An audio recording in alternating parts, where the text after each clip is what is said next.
Why do you think it is that most marriages fail? Well, I think most marriages fail.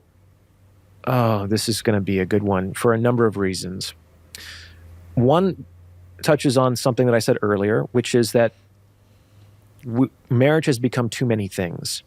In my opinion, marriage is fundamentally a very humble institution. It was not designed to support being married to a co-parent who's also your best friend and also your mistress or your passionate lover, who is also your therapist, and et cetera, et cetera. And we have this all or nothing mentality where we expect our partner to be exceptional in all of these different fields. And just like a chain is only as strong as its weakest link, sometimes with men, it's often they step out of the relationship and they break that sexual exclusivity and everything else gets thrown out the window, which I think might be appropriate in some cases, but is generally not in the best interests of everyone involved. It's like, why not potentially get rid of that weak link and see if there's enough strength in the rest of the chain? So that's one reason, is that we want our partners to be too many people, and that has to do with the fact that we don't really live in communities anymore and we don't have an extended kinship network nearby. And so it's like the nuclear family is now an entire village, and that's not something that is very sustainable.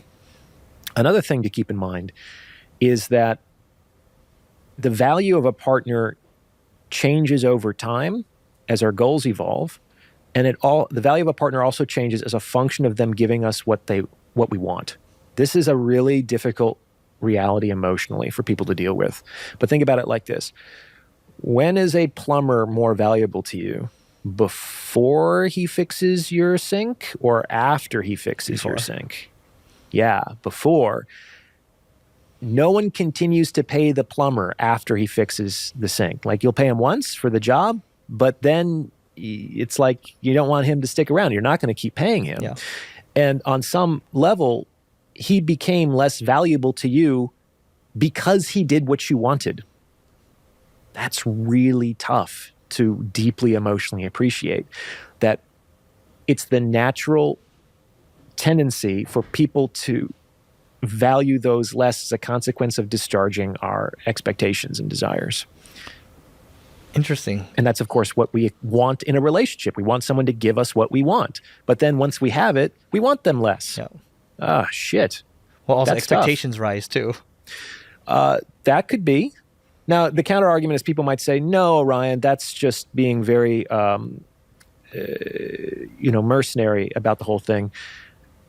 People can have gratitude for the good that you've done. It's like, yeah, to an extent. Like, the game doesn't run on gratitude. Like, you can't bank on something that you did 20 years ago to keep a relationship together. Well, kind of. Yeah. So it's like the way that relationships work is people constantly have new needs and wants, and they're constantly expecting their partners to fulfill them.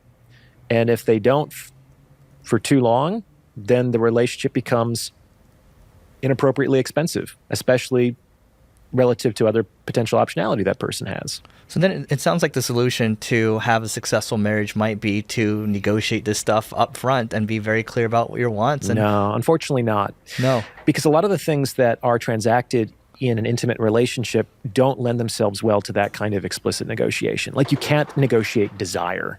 I know some guys who, when they hear about how many sexless marriages there are out there, they get really afraid and they try to actually create like a legal document where it's like, I'm entitled to 2 sexual intercourses a week and 3 blowjobs every fortnight. And it's like, it doesn't work that way, because even if the woman were to discharge that duty, like as a formality, she could just starfish on the bed and kind of destroy the man's legitimate desire to exercise that clause. Do you understand? Men don't actually want just a woman to have sex with him. Yeah. They want a woman to enthusiastically want to have sex with him. Right. And you can't negotiate enthusiasm. Right. That's like, imagine you signed a contract with your employer. One of the clauses, you have to be enthusiastic about showing up to work every day. It's like, fuck that. Yeah. That wouldn't be possible. Yeah. So that's why, unfortunately, it's very difficult to negotiate some of these things explicitly. Great. So we're all screwed.